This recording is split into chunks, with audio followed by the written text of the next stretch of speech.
Di dalam beberapa makna kata qawwam, ada yang mengatakan pelindung, ada yang mengatakan pemimpin. Di para mufassir menyebutkan laki-laki ini suami pelindung wanita, pemimpin bagi wanita istrinya.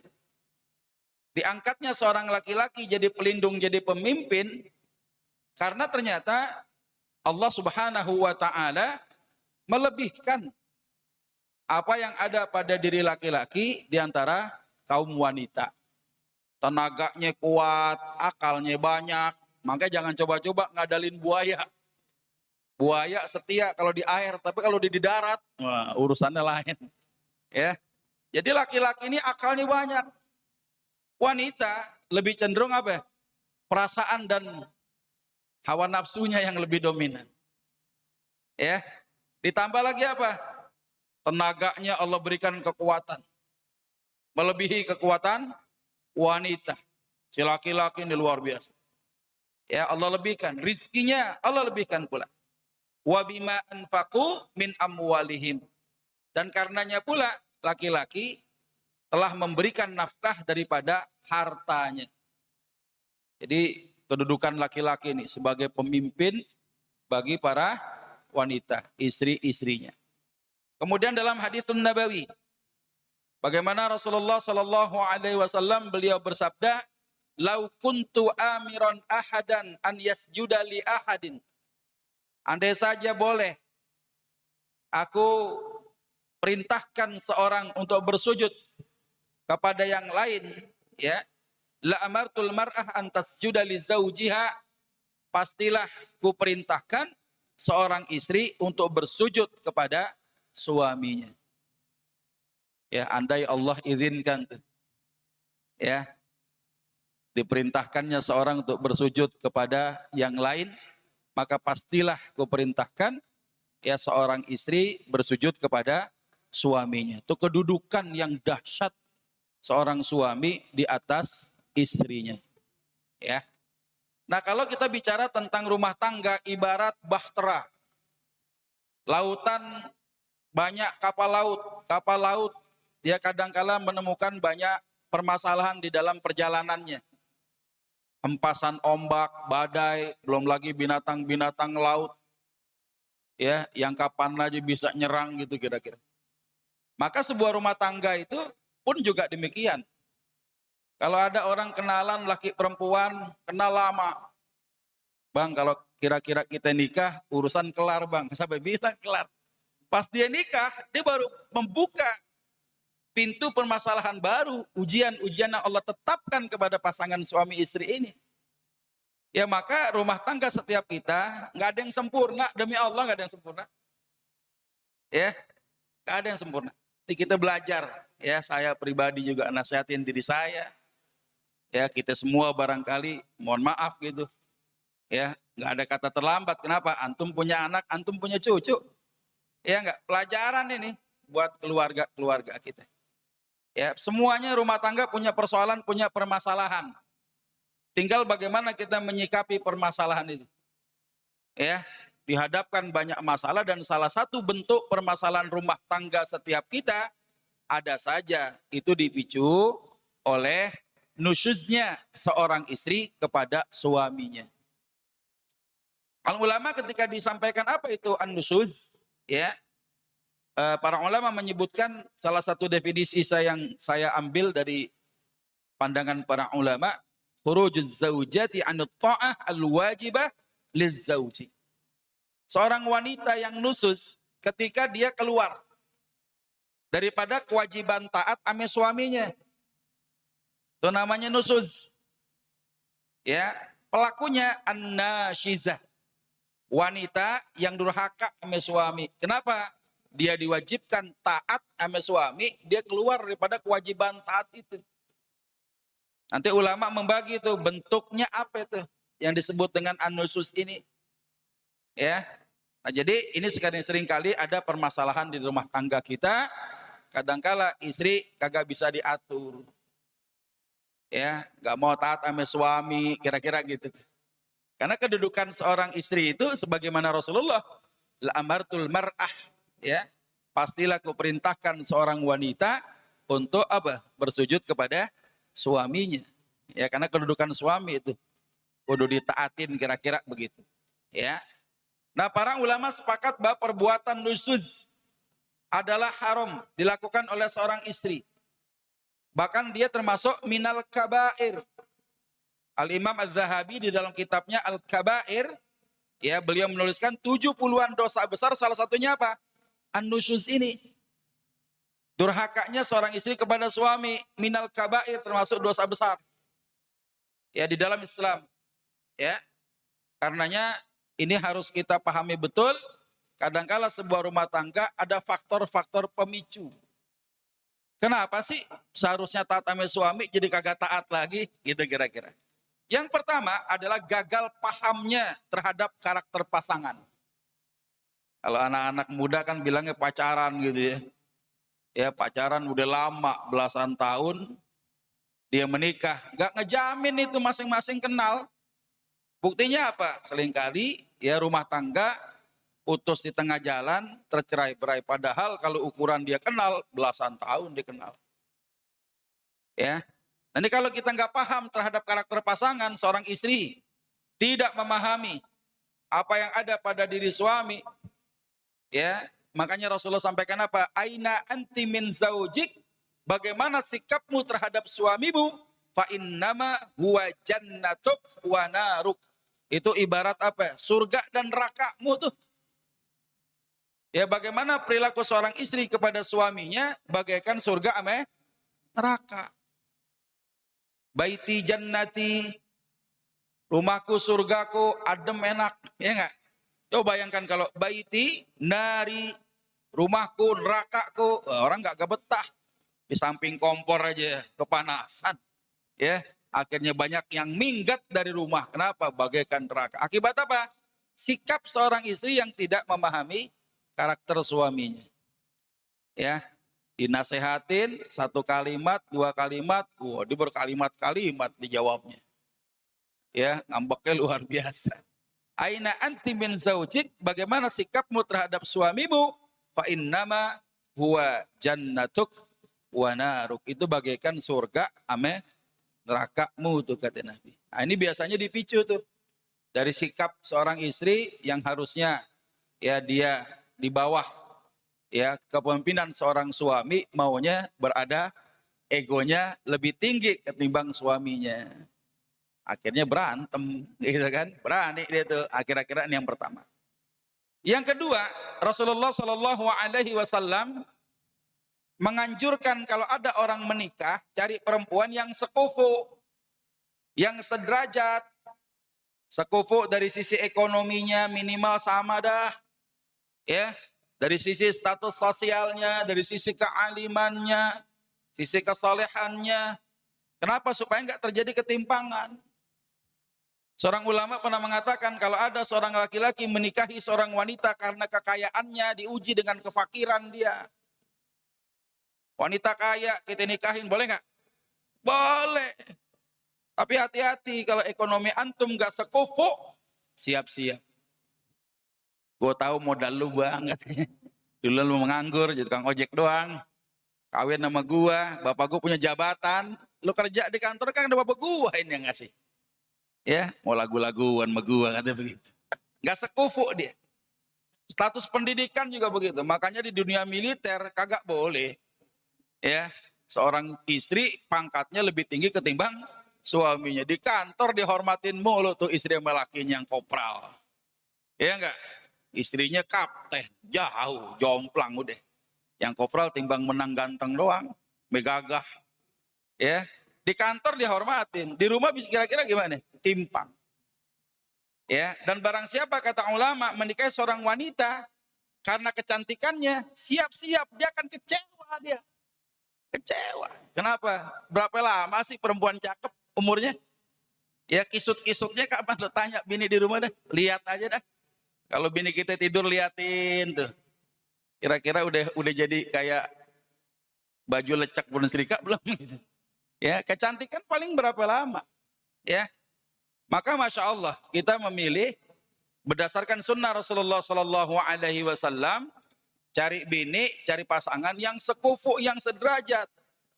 Supaya nggak terjadi ketimpangan. Kenapa? Terjadi ketimpangan ini potensi dia.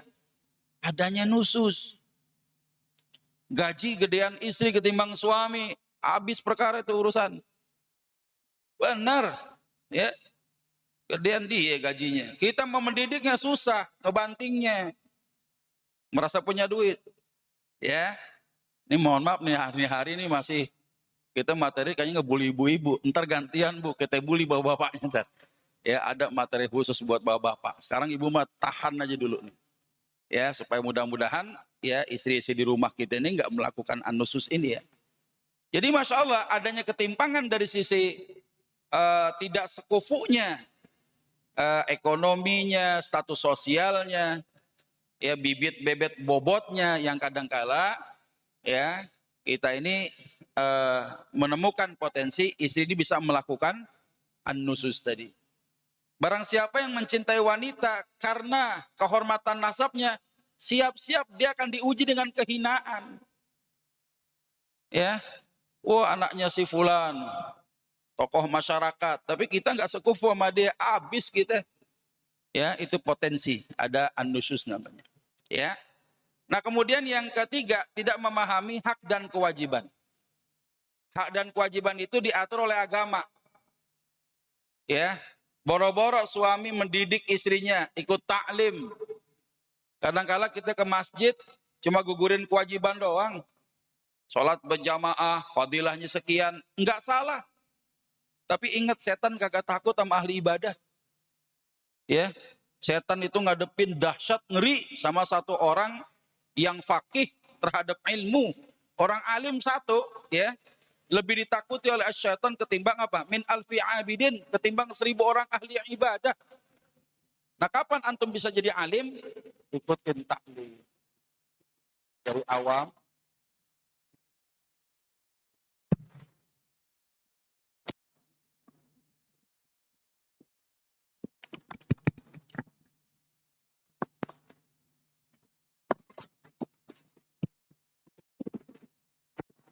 Dari kondisi awam, ya, kapan bisa jadi alim? Belajar. Ini udah laki nggak pernah ngedidik istri, istri nggak paham agama, nggak tahu tentang hak dan kewajiban. Padahal bagaimana Sayyidah Aisyah radhiyallahu taala anha qalat, beliau mengatakan apa? Ya ma'syaron nisa, lau ta'lamna bihaqqi azwajikum alaikunna. Hai para wanita, kata Sayyidah Aisyah, ini wanita yang ngomong nih, Ummul Mukminin. Seandainya kalian mengetahui apa saja hak-hak suami atas kalian, la ja'alatil mar'ah min kunna tamsahul ghubar an qadami zawjiha bi khaddi wajhiha. Pastilah itu para wanita akan mengusap debu yang menempel di kaki suaminya, tidak dengan tangannya, tapi pakai apa? Pakai pipinya. Ya, saking mulianya kedudukan suami.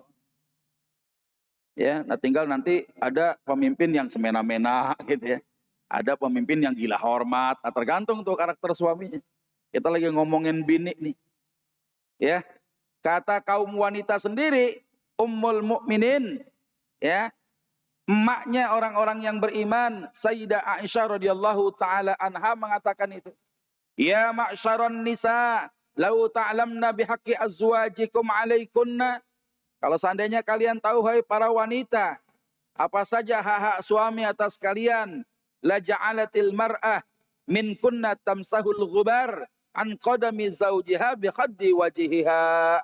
Pastilah setiap wanita, setiap istri ketika mendapati suaminya kakinya kotor, ada debu, diusapnya lah dengan pipinya.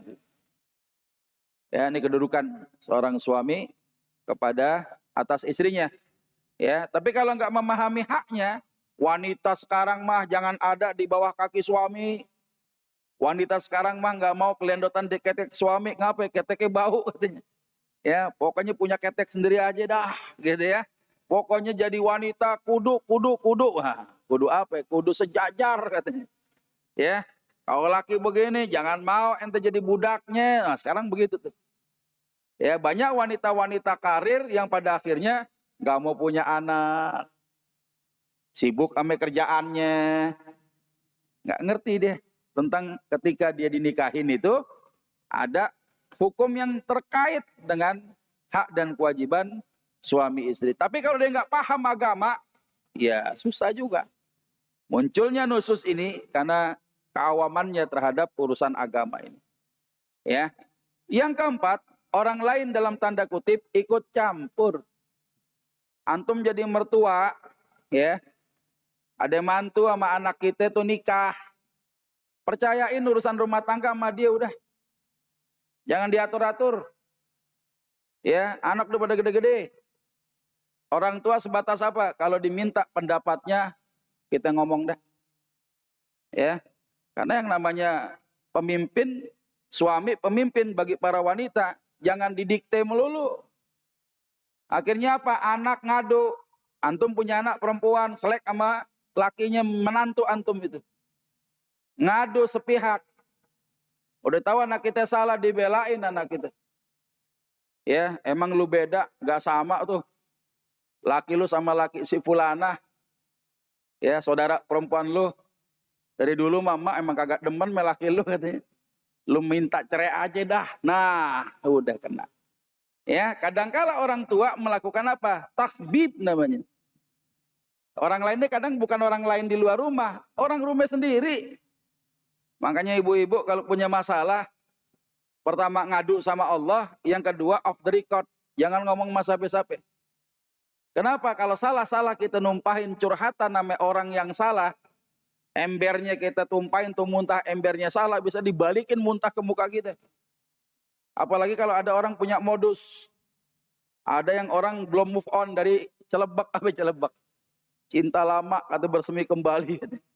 Ya. Gak rela tuh antum nikah sama si fulan, gimana caranya supaya antum bercerai dengan suami misalnya, ya, supaya nanti apa, ada kesempatan gua akan kawinin dia.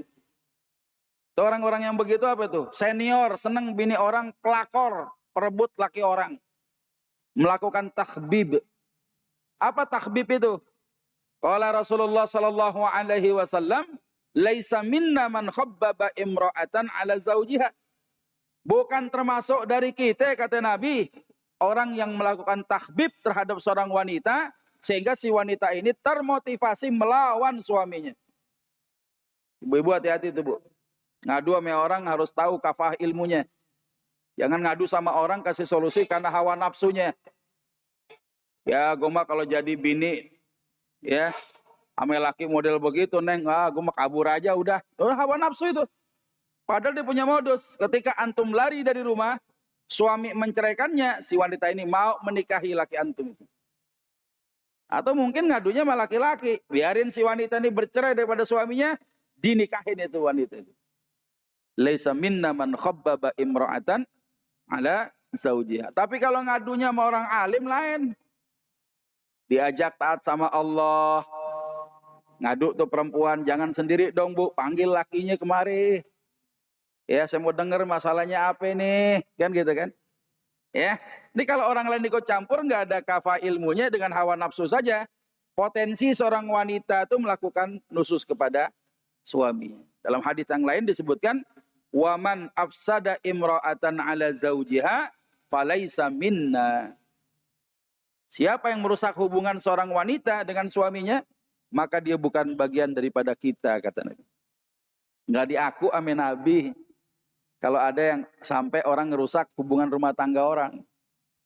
Sekalipun dia nggak mau nikahin, ya, istrinya atau suaminya. Buat orang lain mungkin, atau sekedar menghancurkan kehidupan rumah tangga orang, hati-hati. Nanti kadangkala orang rumah sendiri yang begitu. Yang melakukan takhbib tidak memberikan solusi. Kecuali permasalahannya kalau memang permasalahan yang tidak sesuai dengan aturan syariat. Bini ngadu ame emaknya. Kenapa lu neng muka lu bonyok, dipukulin sama laki. Ya jangan terima begitu aja. Tanya dulu. Kenapa lu dipukul? Habis laki saya bilang jangan pulang malam-malam, saya pulangnya subuh. Pantas digebukin lu. Ya diatur susah katanya kan gitu. Ya jadi orang tua harus begitu bijak. Ternyata kedewasaan itu tidak diukur dengan banyaknya umur. Kematangan secara kejiwaan. Ya, orang tua kudu mateng, hati-hati. Ya, ini 4 faktor ini ya yang menurut apa yang saya teliti daripada masyarakat bahwasannya ini seringkali punya potensi ya wanita itu melakukan an-nusyuz ya. Nah, kemudian apa sih bentuk-bentuk nusyuz? Para ulama menyebutkan pertama adalah kalau ada istri menolak ya hajat biologisnya suami. Karena tujuan daripada akad nikah ya tujuan aslinya apa? Menghalalkan hubungan jima antara laki-laki dengan wanita yang bukan mahramnya. Pernikahan itu apa? Tersampaikannya kebutuhan biologis. Tapi kalau nggak sampai kebutuhan biologisnya, timpang rumah tangganya. Ya, nah sehingga bagaimana kalau ada wanita yang memang dia dinikahi, salah satu bentuk kewajibannya kepada suami adalah memberikan pelayanan dalam bentuk hasrat hajat seksual, hajat biologis. Ya, karena yang namanya orang tepuk tangan nggak mungkin sendiri. Harus berdua biar bunyi tangannya, gitu kan?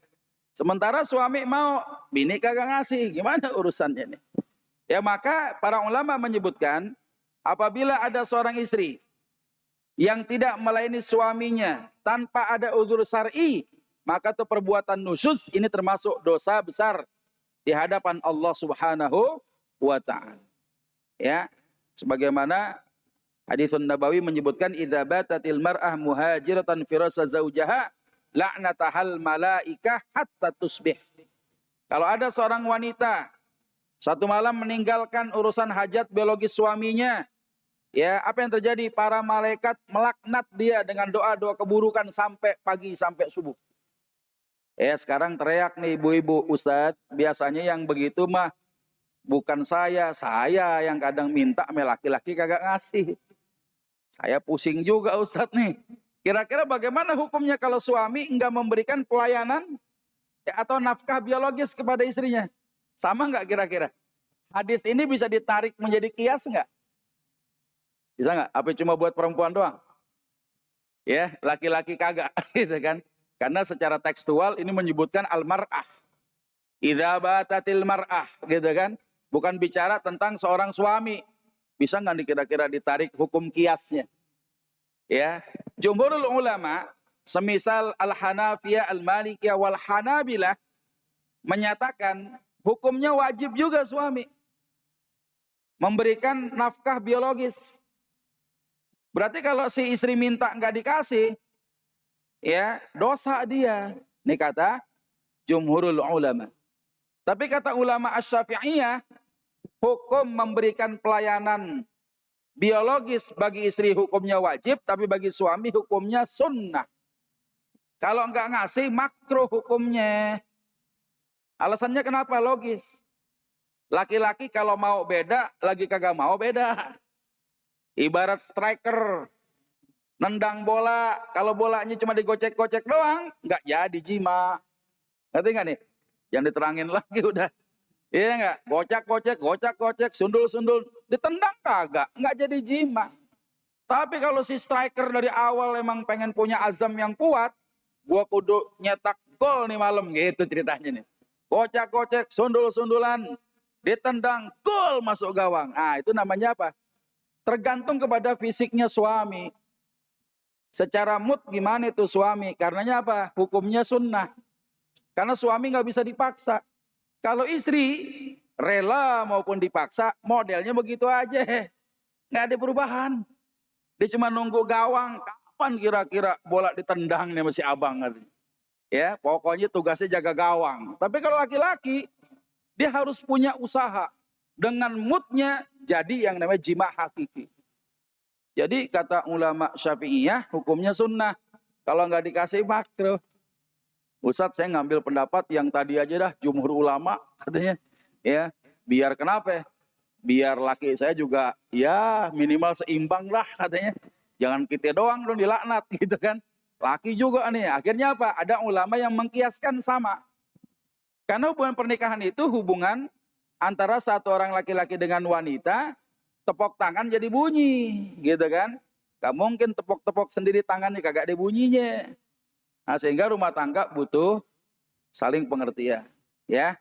Nah ini kalau bicara tentang kedudukan seorang istri pada suami, coba balik lagi nih. Qala Nabi sallallahu alaihi wasallam, "Idza da'ar rajulu zaujatah." Kalau ada seorang suami ngajak bininya untuk hajatnya, suami ngasih kode, minta dilayani neng, besok abang hari Senin, libur neng. Ngapa WFH? Oh, WFH. Jangan mana-mana neng ya. Jangan puasa sunnah dulu dah, katanya begitu tuh. Ya. Dan Nabi sampaikan apa? Fal ya'tihi. Maka si wanita ini wajib mendatangi suaminya. Wa in kanat 'ala tanur, walaupun dia lagi sibuk di dapur. Ya, istri lagi masak di dapur, masih cemong, belepotan panci hitam gitu kan. Ya, tangannya masih bawa bawang, tapi suami pengen didatengin. Datang buru-buru. Wajib hukumnya. Yang harus diperhatikan selain wajib mendatanginya apa? Jangan lupa matiin kompor dulu. Ini kompor nggak dimatiin. Ya, itu bau apa neng? Bau angus. Oh iya bang, kompor lupa dimatiin. Wah, udah nggak seru lagi udah. Ya kalau gitu nggak seru lagi ada iklannya gitu kan.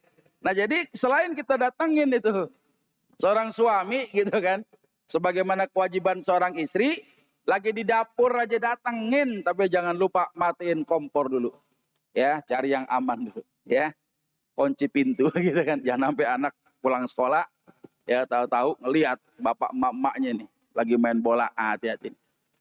Nah ini yang pertama ya. Nah kemudian yang kedua, menolak bepergian bareng suami. Berapa banyak suami-suami ngeluh sekarang Pak?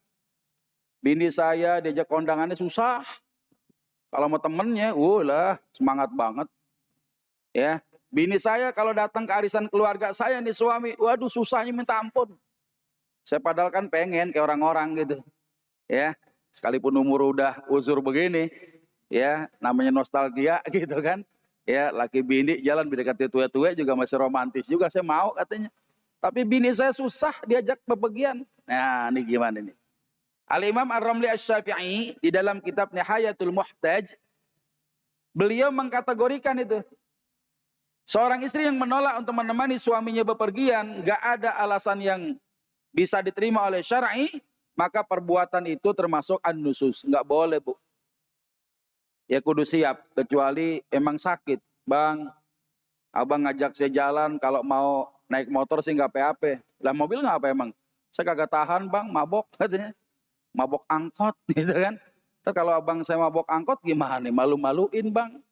Abang punya motor kagak. Saya bingung, ini namanya udzur syar'i. Ya, lagi sakit tuh bini boleh nolak. Tapi kalau lagi sehat-sehat aja, nggak ada alasan apapun, ya paling ditinggal sama suami pergi juga main handphone lulu. Ya aktif di medsos jadi wanita sosialita katanya. Nah, ini jangan sampai tuh wanita termasuk melakukan an-nusus tatkala dia menolak bepergian menemani suaminya. Padahal Rasulullah Shallallahu Alaihi Wasallam ketika ingin melakukan safar, para istri beliau merajuk kepada Rasulullah minta diajak. Masya Allah. Sampai kan nggak mungkin semua istrinya diajak. Mungkin nggak? Nggak mungkin. Minimal satu yang diajak. Akhirnya namanya diundi. Antum punya bini 4, ya. Bini-bini diajak semua merepotkan juga, mesti diundi. Tapi jangan bikin nama diundi di kertas nyuruhnya bini muda. Nanti yang digulung, yang dipulut-pulut, ya, yang dipulung-pulung itu kertas, nama dia semua repot. Ayo neng kocok, nama dia lagi. Kata yang tua, wah diem lulu. Kocok lagi dah nggak aci katanya, dikocok lagi nama yang muda lagi. Ya, kenapa nama dia melulu sih? Ternyata ya yang digulung di kertas nama bini muda semua 4-4-nya. Yang keluar yang tua kagak gitu. Ya, ini hati-hati. Ya. Jadi masa Rasulullah itu diundi nama Pak. Ya, istri beliau itu merajuk kepada Rasulullah minta menemani Rasulullah melakukan safar. Bayangkan itu, ya. Berebut. Nah, ini kalau ada istri yang malah justru nggak seneng jalan sama suaminya, ya nggak mau bepergian nemenin suami, Al-Imam Ar-Ramli Asy-Syafi'i memasukkan itu kategori an-nusuz. Ya, kalau seandainya tidak ada alasan yang bisa diterima oleh syar'i. Ya. Yang ketiga, istri nggak punya adab sama suami. Kalau orang udah nggak punya adab, maafi adab,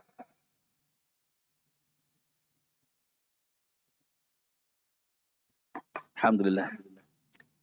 Kalau ada istri yang nggak punya adab sama suaminya, ini juga disebut dengan an-nusus. Di mana yang disebut dengan kategori nggak punya adab, maafi adab? Ya, sebagaimana Rasulullah sampaikan dalam satu hadis ini, Rasulullah diperlihatkan oleh Allah itu tentang keadaan neraka. Ya, keadaan neraka yang di dalamnya banyak penghuninya adalah wanita. Wanita yang cerdas di antara wanita-wanita itu ada yang nanya sama Rasulullah, "Wa malana ya Rasulullah aktsara ahlin nar?" Ya Rasulullah, kenapa kok kami ini banyak jadi penghuni neraka? Sebabnya apa? Kata Nabi apa? Tuktsirnal la'an wa takfurnal ashir. Ada istri yang suka banyak nyumpah serapah, ngutuk-ngutuk. Suami dulu punya uang disayang, nggak punya uang ditendang. Ya, kadang-kala juga para istri yang suka melupakan kebaikan suaminya. Udah kadang ngerjain tugas di rumah, cuci piring, ngepel, cuci baju, gosok, bukan tugas dia. Padahal kalau dia ikhlas, maka ada surga baginya. Cerewet gitu. Ya, ngedumel baik gitu kan, marah-marah melulu. Nah, ini yang kadang-kala suka mengutuk-ngutuk sumpah serapah. Ya, hati-hati itu. Ya, seorang wanita kan dituntut untuk taat kepada suaminya. Ketika ternyata keluar, bahasa yang keluar nih suka melaknat-laknat, ngomel-ngomel, nggak jelas juntrungannya, nggak punya adab. Dan ini bahaya. Ya, suami nggak ridha, bahaya. Ini perbuatan nusus kepada suaminya. Termasuk juga ini. Ternyata wanita-wanita yang kedapatan suami adalah suami orang saleh, suami yang baik-baik, tapi disakitin hatinya. Kata Nabi apa nih? La tu'dzil mar'ah zaujaha fid dunya. Tidaklah seorang istri yang suka menyakiti hati suaminya di dunia. Selingkuh suami, ya, dihianatin cintanya, dibuli-buli laki depan keluarga si wanita, sakit hati. Ya, padahal si suami ini orang baik lah, kira-kira begitu. Illa qalat zaujatuhu minal huril ain. Maka salah satu bidadari yang Allah persiapkan nanti di surga buat si suami yang soleh ini akan mengatakan apa? La tu'dhihi qatalakillah. Hei wanita, jangan kau sakiti dia, jangan kau sakiti suamimu. Semoga Allah membinasakanmu. Nih, istri-istri bidadari di surga bagi wanita-wanita yang kedapatan suaminya suami soleh. Masih disakitin juga. Suaminya baik, tanggung jawab, setia, dan lain sebagainya. Ya, karenanya Rasulullah sampaikan kepada putrinya, ya bunayyah al-wail, wahai putriku al-wail, celaka li imra'atin ta'si zaujaha, celaka bagi seorang wanita yang durhaka kepada suaminya. Nah, ini hati-hati. Ya. Jadi jangan sampai kita mendapatkan ya keadaan seperti ini. Ketika ada seorang istri yang menyakiti hati suami padahal suaminya baik-baik saja, ya ternyata laknat bidadari surga tuh dikabarkan oleh Rasulullah sallallahu alaihi wasallam. Padahal nanti di surga wanita-wanita salihah Allah persiapkan pelayan-pelayan daripada anak-anak muda rupawan. Tapi keadaan suaminya masuk surga lebih cakep, lebih ganteng ketimbang 40 bidadara. Bukan 40 pramugara, bukan. Nggak ada apa-apanya itu. Ya, yang laki-laki begitu juga. 40 bidadari Allah persiapin. Tapi kalau wanita istrinya salihah, ini mengalahkan kecantikan para bidadari yang cahaya kecantikannya saja minal masyriqi wal maghrib. Coba bayangkan. Cahayanya dari mana? Dari timur ke barat bikin silok tuh bidadari. Tapi bininya keadaannya lebih dahsyat ketimbang 40 bidadari kalau dia salihah. Ketemu di surga itu, ya. Nah, ini sampai begitu Nabi sampaikan. Ya, termasuk juga ini. Tidak disebut sebagai orang yang punya adab seorang istri kepada suaminya ketika dia tidak menyukai keluarga suami. Istri dinikahi oleh suami jadi milik suami, Bu. Tapi yang namanya suami tidak hanya dimiliki istri saja, tapi suami milik orang tua dan kerabatnya tuh. Sampai Nabi sampaikan, anta wa maluka li abik. Ya, anta wa maluk, dirimu dan hartamu li abik, milik orang tuamu. Jadi jangan sampai tuh istri-istri kita menjajah perasaan cinta suami. Suami pokoknya bang, lu mau perhatian sama gua aja lu. Bahkan ada seorang istri menantu cemburu sama mertua perempuannya. Padahal itu punya suami bakti sama orang tua, bersyukur. Ya, orang tua dikasih emas. Ya 15 gram, dilihat kalungnya. Kalung siapa tuh bang? Ini buat emak saya. Pokoknya saya minta juga bang. Enak aja, masa emak doang dikasih, dia tua-tua masih doyan emas katanya. Ya, buat saya aja deh, saya aja butuh. Jangan sampai begitu tuh. Ya, tidak menyukai keluarga suaminya. Kalau diajak ke rumah orang tua, ke rumah mertua, ya, daripada pihak suami nggak pernah mau. Gak suka dia sama keluarga suami. Yang dicintai hanya suaminya saja. Maafi adab, nggak punya adab. Ini punya kecenderungan, ya, nususnya seorang istri akibat gak punya adabnya terhadap suami. Padahal dia kudu bersyukur seorang suami yang berbakti kepada orang tua. Allah karuniakan apa? Panjang umur, biar manfaatnya panjang. Yang kedua, Allah karuniakan anak keturunan akan berbakti juga sama mereka tuh. Ya, kan harusnya kebaikan, ya. Jangan dicemburuin. Gitu kira-kira, ya. Nah, kemudian mengungkit-ungkit kebaikan. Kadangkala awalnya si baik istri bang, abang udah nggak kerja, ngandelin pensiunan, cuma 75% doang, gaji pokok, tunjangan kagak ada. Ini repot bang, urusan rumah tangga, saya kerja bang ya. Awalnya izin. Emang ngapain kalau kerja? Ya bantu abang. Kerja baru berapa bulan gajinya naik, baru setahun 2 tahun jabatannya naik, udah mulai itu, ya, gajinya gede. Yang membackup dominan rumah tangganya keuangan si istri. Ini kalau udah nanti si suami mentarbiah seorang istrinya, bukan tidak mungkin mengalami hambatan, salah satunya ini. Ya, diungkit-ungkit kebaikannya. Neng, kewajiban istri kan melayani suami dalam hal kebutuhan biologis. Neng, abang mau dilayanin sama Neng. Marah dia. Abang kayak nggak tahu aja, saya kerja bang. Berangkat gelap, pulang gelap bang. Ya, berangkat anak belum bangun tidur, anak udah tidur, aneh udah pulang. Ya, anak udah tidur, kita baru pulang. Kata si istri ini, banyak lemburan bang, tahu diri ngapa dikit bang? Saya capek bang, katanya. Emang kalau saya nggak kerja, siapa emang yang nanganin nafkah abang sama anak di rumah? Kalau saya nggak kerja bang, listrik mati bang, katanya. Ya kenapa? Karena yang bayar saya. Nah, repot udah begini. Maafi adab, mengungkit-ungkit kebaikan. Ya, hati-hati nih, perbuatan nusus juga. Ya, nah, termasuk apa juga? Tidak ridha terhadap pemberian suami. Gajinya gede, suami gajinya kecil. Neng, nih gaji abang di amplop nih neng. Udah taruh aja di laci bang. Wah, diterima kagak, suruh taruh di laci. Ngerasa apa? Dia remeh sama pemberian suaminya. Yang udah nggak sanggup lagi memenuhi keinginan dia tuh. Nggak ridha. Makanya sunnah dalam pernikahan, mohon maaf bu ya, ini sunnah aja. Nabi sampaikan, cari deh tuh kalau mau nikah sama gadis-gadis. Kenapa? Gadis-gadis punya keutamaan, mulutnya lebih harum, ya, gampang kasih sayangnya.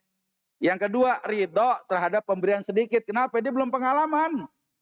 Tapi kalau nikah sama yang pengalaman, banding-bandingin sama laki yang lama. Laki yang lama biar dikata boketek juga bang, duitnya banyak. Abang cuma menang ganteng doang. Ya, duit kagak ada. Ya, bampah katanya.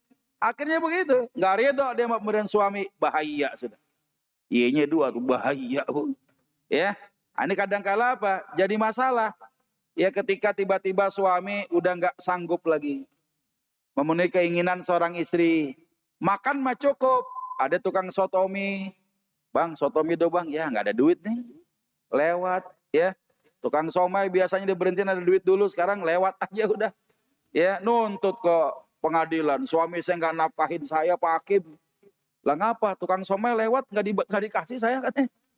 Ya, saya bisa oleng hidup kalau kapan somai katanya. Ada yang begitu. Istri yang hidupnya oleng kagak makan somai.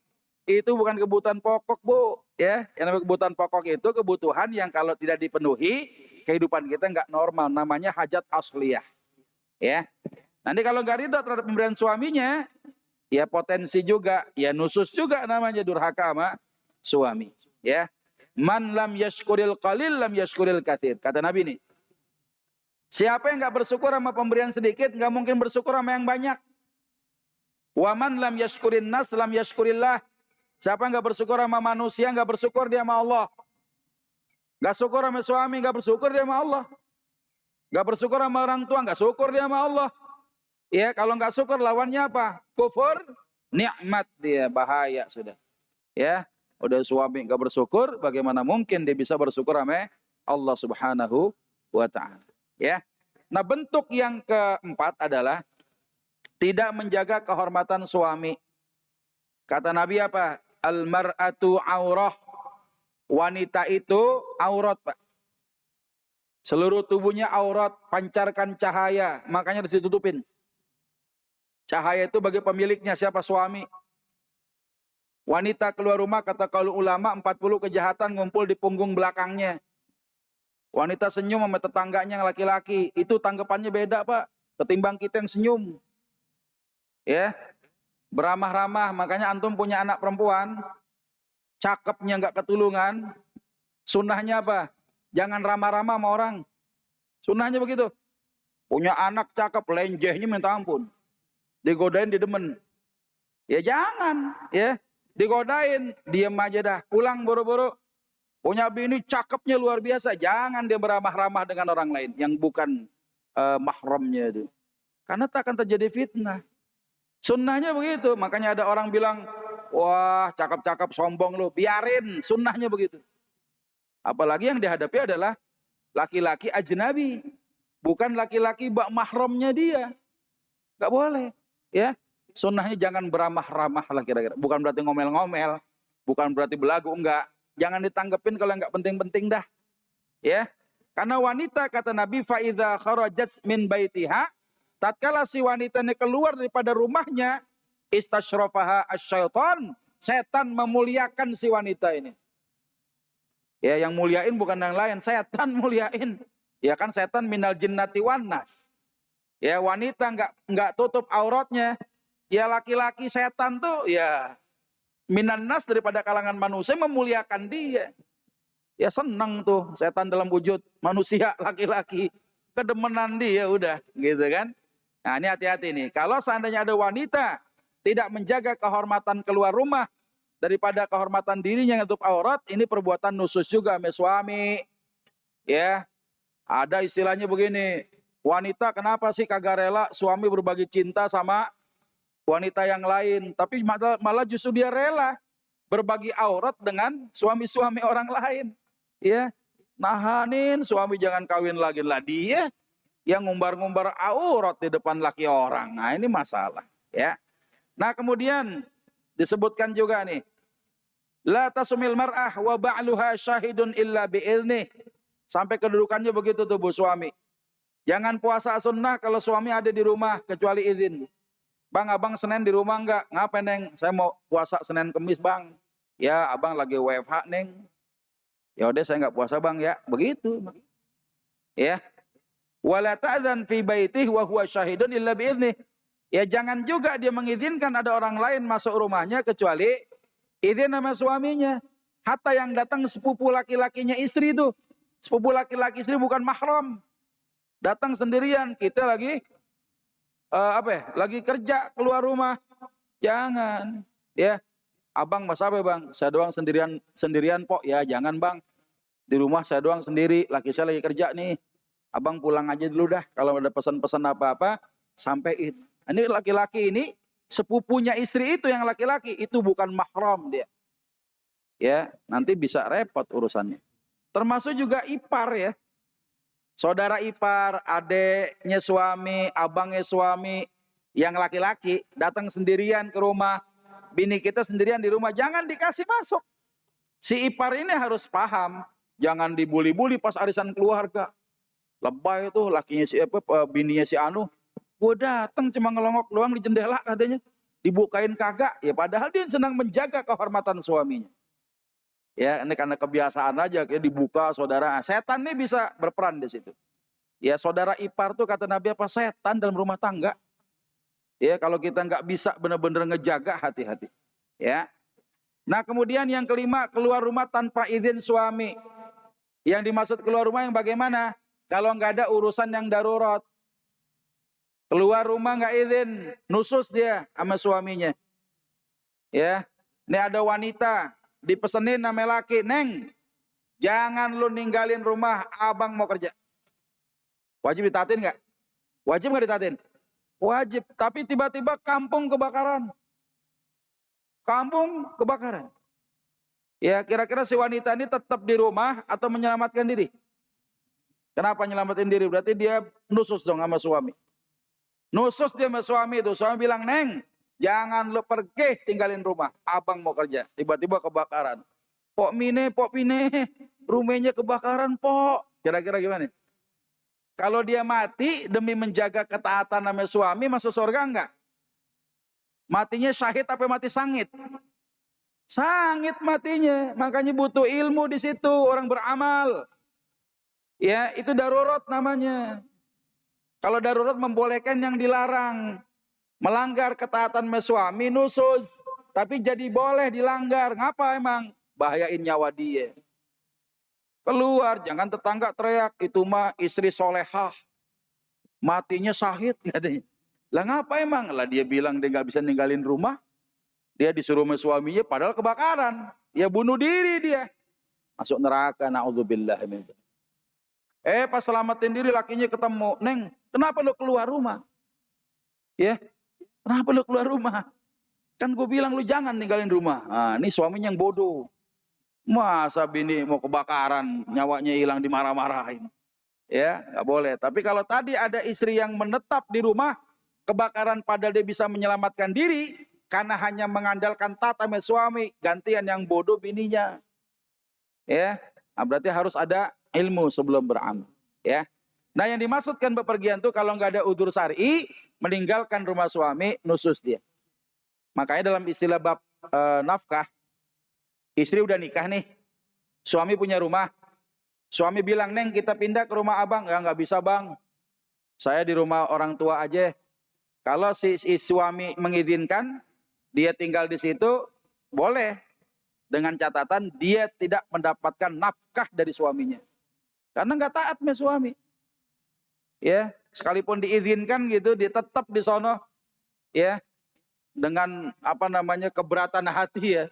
Suami mana yang rela baru nikah tetap aja tinggal di situ. Padahal rumahnya itu ya standar lah, bisa menjaga daripada angin, hujan, panas dan lain sebagainya. Ya. Nah, jadi kalau keluar rumahnya ada urusan yang darurat, maka boleh. Enggak nusus namanya. Itu penting tuh, ya. Nah, sekarang bagaimana menghadapi istri yang nusus? Ini 5 menit lagi nih, saya minta waktu. Allah Subhanahu wa taala memberikan langkah-langkah. Wallati takhafuna nusyuzahun. Pertama nih. Perempuan-perempuan yang kamu khawatirkan akan nusyuz. Pertama, fa'idhuhunna, nasehatin. Wahjuruhunna fil madaji', boikot. Ya. Wadribuhun, boleh dipukul. Nah, kita bahas satu-satu nih. Ketika seorang istri berlaku nusus, nasehatin. Tapi menasehatinya, jangan menghilangkan mafsadat, pakai mafsadat baru. Kita maki-maki itu istri, kita celak-celak nasab dia. Dablek lu sama memak lu katanya, jangan. Mak jangan diajak-ajak yang dablek bini ente doang. Ya, jangan.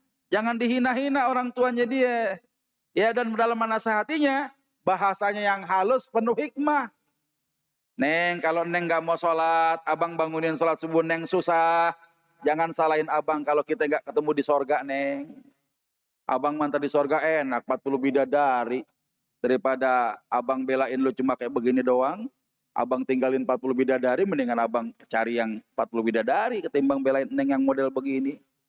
Jangan tutut abang di hadapan Allah, Neng, ya. Abang udah ngajak Neng, harusnya begitu. Ya, pakai bahasa yang mengandung hikmah.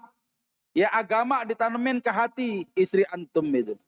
Jangan bahasa binatang, sumpah serapah, laknat-laknat suami kepada jangan. Ya Rasulullah demi Allah, beliau gagah di medan perang. Ya, menghadapi musuh-musuh Allah, tapi nggak pernah keluar tuh kata-kata itu kepada istrinya, kepada anaknya, kepada pembantunya, nggak kasar. Udah dinasehatin juga, masih dablek juga tuh bini. Yang kedua apa? Boikot. Wahjuruhunna fil madaji. Bagaimana boikotnya? Nih kata Ibnu Abbas, ya, dengan ulama-ulama yang lain menyebutkan suami menahan diri nggak hubungan jima dulu. Ya, meskipun keduanya masih tidur dalam satu kasur, Pak. Tapi caranya bagaimana? Bini dibelakangin. Kalau orang Buta bilang dipantatin melaki. Ya, sehari bini dipantatin sama laki masih kuat juga. 2 hari kuat, 3 hari kuat, hari keempat lakinya yang nggak kuat nih. Lakinya nggak kuat. Ustadz gimana? Saya udah boikot, saya nggak mau hubungan badan sama bini. Udah 3 hari, hari keempat saya nggak kuat. Ya repot yang begini.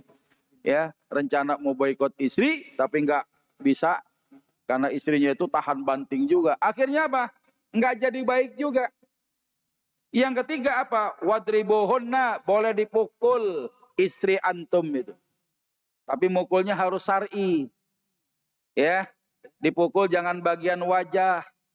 Wala tadribil wajha. Jangan mukul bagian wajah atau memukul titik-titik yang mematikan, jangan. Atau memukul dengan meninggalkan luka lebam, berdarah, bengkak, ya, biru dan lain sebagainya, jangan. Ya, pukulan ini kata Imam Ar-Ramli bahaya juga tuh. Kalau sampai pukulannya tidak membuat efek jerak. Amma idza alima annahu la yufidu fayahrumu. Kalau diketahui bahwa pukulannya suami kepada istrinya enggak membuat efek jerak, jangan ditampolin terus bininya. Ya, jadi haram hukumnya. Ya li'annahu uqubah bila faidah wa innama daraba lil haddi wa ta'zir mutlaqan. Karena secara mutlak pukulan itu hanya untuk memberikan pendidikan efek jerak.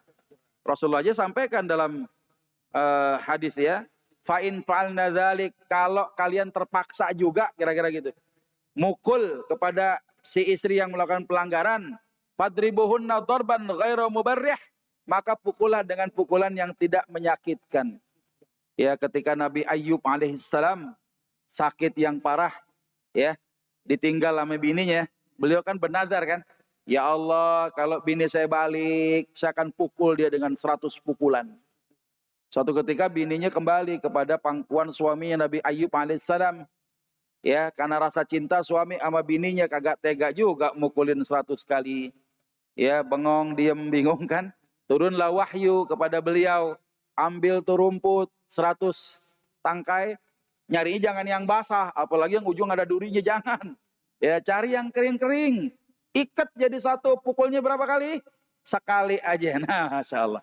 Tuh kalau ada istri yang nusus tuh nggak nyakitin tuh, rumput kering diikat dah, taruh di atas di atas tembok kamar, ingetin tuh bini, lu kalau nusus gue pukul pakai itu tuh, ya 100 kali, bluk aja gitu, ya. Tapi yang jelas kalau pukulannya tidak membuat efek jerak, fayahrumu kata Imam Ar-Ramli, hukumnya jadi haram, karena memberikan pukulan itu hanya untuk mendidik, mentarbiah saja, ya. Nah ini Masya Allah, ketika istri ternyata sudah ditarbiyah dengan 3 langkah masih dablek juga, gimana? Apakah suami masih wajib menafkahinya? Saya sampaikan jumhurul ulama menyatakan tidak wajib bagi suami yang menghadapi istri yang nusus, semakin menjadi nususnya gak wajib nafkah atas diri si istri ini. Ya, ini pendapat mayoritas ulama. Ya, nah, ini kira-kira hal yang saya bisa sampaikan. Mudah-mudahan saya berdoa semoga istri-istri kita di rumah, anak-anak wanita kita yang sudah punya suami, cucu-cucu wanita kita yang sudah punya laki ataupun yang belum, minimal ada, ya, ada doa daripada orang-orang tua ini. Mudah-mudahan istri antum gak nusus, ya, anak-anak wanita antum jadi istri daripada seorang suami, mantu antum itu, ya, jadi istri-istri yang salihah, yang tidak melakukan nusus kepada suami, insyaallah. Itu saja barangkali, sebelum ditutup kalau ada pertanyaan dipandu oleh host kita. Baik, terima kasih Pak Ustadz atas materinya. Dibuka 2 aja ya.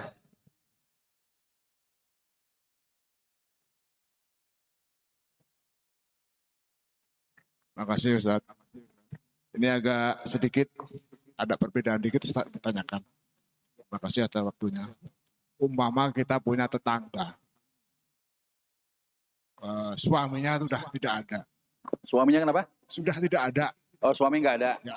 Jande, Dia itu jande. ada, entah anaknya, entah siapa itu bukan seorang laki-laki. Hukumnya bagaimana terhadap tetangga atau terhadap dirinya sendiri? Apakah termasuk yang dikatakan Ustaz tadi? Terima kasih Ustaz. Saya belum jelas nih. Ada wanita suaminya meninggal. Dia punya anak laki-laki, Nah, anaknya perempuan, anaknya perempuan. Terus ada beberapa laki-laki yang masuk ke rumahnya dia. Tanggung jawabnya siapa itu? oh gitu, Ya. tanggung jawab. Dan bagaimana hukumnya? Nah itu Ustaz. Iya. Jadi saya hukumi dulu tengah-tengah keluarganya dulu ya. Seorang wanita kalau dia belum nikah kan masih ada di bawah walinya kan. Berarti yang wajib menafkahi siapa dulu? Ayahnya, walinya nih. Ayah nggak ada, kakeknya. Kakek kagak ada, saudaranya yang laki-laki. Ya saudara nggak ada, siapa lagi? Kalau saudaranya nggak ada, pamannya, ya. Paman kan saudara laki-lakinya ayah tuh ahli waris kan. Nah, ketika si istri, seorang wanita jadi istri, yang wajib menafkahi adalah siapa? Suaminya. Ketika suami meninggal dunia, siapa yang wajib untuk menafkahi si wanita ini?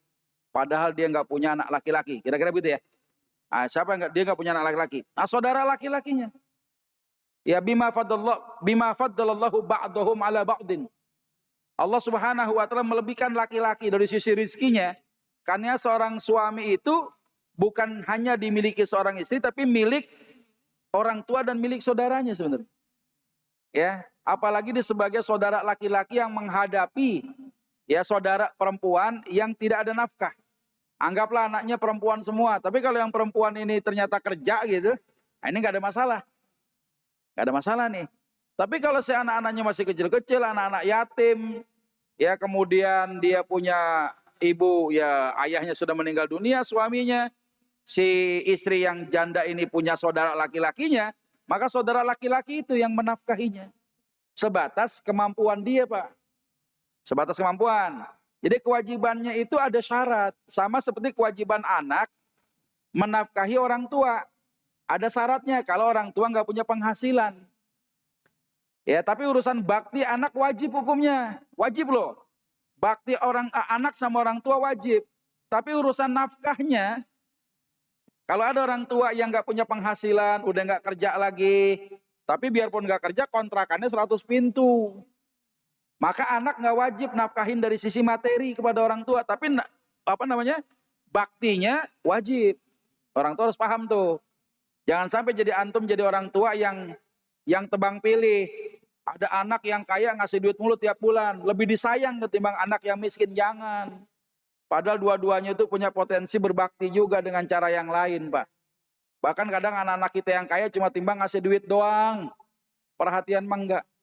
Aduh, tolong dong anterin ke sini karena kita punya duit. Sama si Anu aja deh, ntar kita kasih duit, kita transfer. Nah, yang nganterin biasanya siapa? Anak yang tidak punya kecukupan ekonomi, Pak. Banyak baktinya itu anak. Jadi ukuran kebaktian anak jangan dilihat daripada ngasih duit apa enggak ngasih duit. Bentuk bakti itu banyak, ya, bentuknya. Nah, untuk urusan nafkah makanan, nafkah pakaian untuk orang tua, ya, menjadi wajib hukumnya, tapi bersyarat. Ketika orang tua nggak punya penghasilan. Nah, termasuk antum tadi, jadi saudara laki-laki nih. Saudara laki dulu mungkin gagah, masih kerja, duitnya banyak. Sekarang cuma cukup anak bini doang, paling kelebihan cuma sedikit doang. Saya cuma bisa bantuin ngasih sembako aja Ustadz. Ya, berasnya sekarung. Ya, telurnya sekian kilo misalnya gitu ya. Saya kadang-kadang nggak cukup sebulan, saya mampunya itu. Ya, itu sudah termasuk bagian tanggung jawab kita tuh kepada saudara perempuan. Gitu loh, Pak. Ya. Jadi sebatas itu, tapi ada kewajiban yang bersyarat tentunya. Syaratnya apa? Sesuai dengan kemampuan kita. Kalau ada kelebihannya, sampaikan. Tapi kalau antum sendiri kekurangan, si wanita ini nggak bisa menuntut kepada saudara laki-lakinya. Apalagi ada istilah, biarin deh bang bagi warisan 2:1. Tapi ntar lo bagi gue, kan lo wajib nafkahin gue. Nggak bisa begitu juga. Ini salah paham nih si wanita. Karena saya pernah datang keluarga yang pemahamannya begitu. Ya nggak apa-apa Ustadz, saya nggak mau dibagi rata. Iya, tapi pas laki-laki dapat 2, dia bagi saya dong. Dia kan wajib nafkahin saya. Lah kan lu punya usaha, Pok, saya bilang. Walaupun laki lu udah meninggal, punya usaha, anak laki-lakinya ada gitu kan. Ngapain minta-minta begitu? Gak wajib, kecuali kondisinya si kerabat ini memang dalam keadaan yang gak mampu. Karena berbagi kenikmatan yang paling utama sama kerabat Pak ketimbang orang lain. Jangan antum membahagiakan orang lain, kerabat keterlantaran, jangan. Kan ada model begitu tuh, suami baiknya sama orang doang, sama bini pelitnya ubun-ubun. Ya pelit banget gitu ya. Anak minta dimarahin, tapi yang namanya temen minta nggak minta aja kita kasih. Ya jeleknya begitu tuh pergaulan kita di luar. Nah jangan begitu, namanya nggak adil. Sama kerabat pun begitu. Jadi harus ada empati kita. Dan itu bersyarat Pak. Ya, antum yang bisa ngukur kemampuan antum itu sebagai laki-laki. Saudara laki maksudnya. Ya nanti saudara laki meninggal dunia, siapanya? Keponakan laki-laki itu terhadap bibinya. Karena bibi itu siapa? Ibu juga. Kan dia mahram. Ya, saudara wanita bapakmu, saudara wanita ibumu, itu ibu juga. Makanya haram dinikahi, nggak boleh. Kedudukannya sebagai ibu juga. Ya maka si keponakan laki-laki ini kalau punya kelebihan harta, boleh juga berbagi dengan bibinya. Apalagi si bibi nggak punya anak laki-laki, atau punya anak laki-laki dablek. Yang dablek ini nih, mampuan ada, kerja kagak mau. Nah ini dia dosa dia sama orang tua tuh. Ya kira-kira gitu ya, buat kita tuh nggak usah mikir begitu. Udah kita ada, kita kasih. Alhamdulillah, mudah-mudahan bisa begitu. Wallahu a'lam bishawab. Gitu Pak ya. Ya, ada lagi? Ada lagi ya? Yang masalah tetangga tadi sudah ya? Belum ya? Nah, kewajiban tetangga bagaimana? Karena itu anak-anak yatim. Ibu-ibu ya? Sebentar Pak. Ibu-ibu dulu ya? Karena itu anak-anak yatim, ya tetangga sebagaimana sunnatul azimah. Membantu. Yang dibantu jangan jandeknya doang. Tapi anak yatimnya. Kalau misalnya antum mau bantu si jande ini yang kehilangan suaminya, ajak bini di rumah. Ya Neng, kita ke rumah si fulanah yuk. Ngapa? Itu lakinya teman saya. Dia udah meninggal tuh temennya. Laki saya ini temennya. Teman saya maksudnya lakinya dia nih. Ya, yuk kita ke sono bantu yuk. Lu yang ngasih dah. Gue cuma nganterin doang pakai motor, lu yang masuk sono. Harusnya begitu.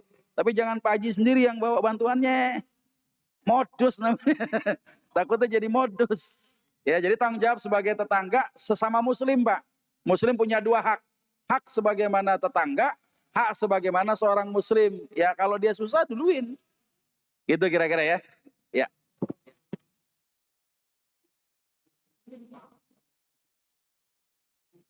Menyimpang keadaan maksudnya gimana?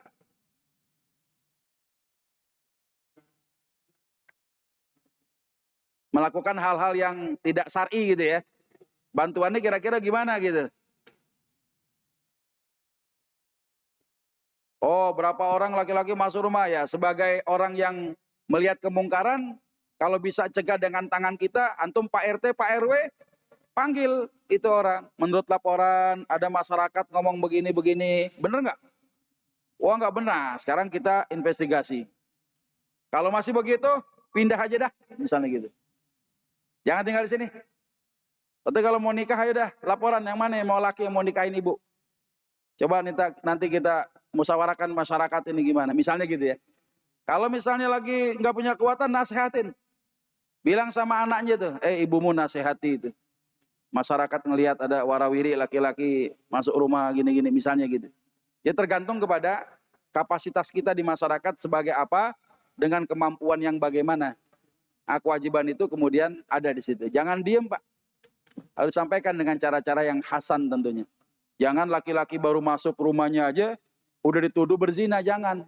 Karena orang nuduh zina berat Pak, saksinya 4 orang. Kalau ngelihat itu seperti ibarat laki-laki nendang bola, khitannya laki sama khitan perempuan yang bukan bininya ketemu. Dan ngelihat itu 4-4-nya ngelihat, jangan berubah. Ini 1 lubang ngintip, 1 orang. Wah iya, udah ditendang bolanya. Yang lain penasaran, gantian dong. Pasti lihat, enggak, baru rejeng-rejengan doang. Ini nggak bisa jadi saksi dia di pengadilan. Jadi kalau ngelihat, ya lubangnya gede, bukan ngintip, ngelongok. Buang ngelongok kelihatan. Nggak gampang nuduh orang berzina. Hati-hati. Ya, kalau nggak salah Khalifah Omar atau Ibnu Omar, saya lupa itu. Ada riwayat yang justru beliau menghukum ya seorang sahabat yang menuduh ya orang lain berzina, kurangnya bukti, dicambuk dia. Kurang bukti, Pak. Saksinya kurang. Harusnya 4, cuma berapa orang diajukan, kurang, kena dicambuk. Walaupun yang dilihat benar. Karena orang menuduh zina itu kehormatan hancur, Pak. Hati-hati. Jadi harus benar-benar kita tahu secara fikih ya. Gitu kira-kira, wallahu alam. Baik. Silakan Ibu. Ibunya ada gregetan tadi dibully-bully. Silakan Bu. Assalamualaikum warahmatullahi wabarakatuh. Waalaikumsalam warahmatullahi wabarakatuh. Ada seorang istri dan suami. Ya. Selama pernikahan 5 tahun lamanya, tiada hari tanpa dimarahin si istrinya itu, Pak. Tidak ada tanpa Tanpa dimarahin. dimarahin. Padahal si istri sudah nurut. Yang sama suami. marah istrinya apa suaminya? Suaminya. Oh, suami ngomel-ngomel mulu. Padahal si istrinya sudah nurut. Disuruh ini nurut, disuruh itu nurut, selalu bantu pekerjaan suaminya. Dia udah nggak tahan sampai punya anak 2. Dia minta cerai. Ya.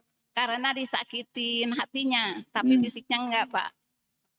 Dia udah nanya sama dewan gurunya.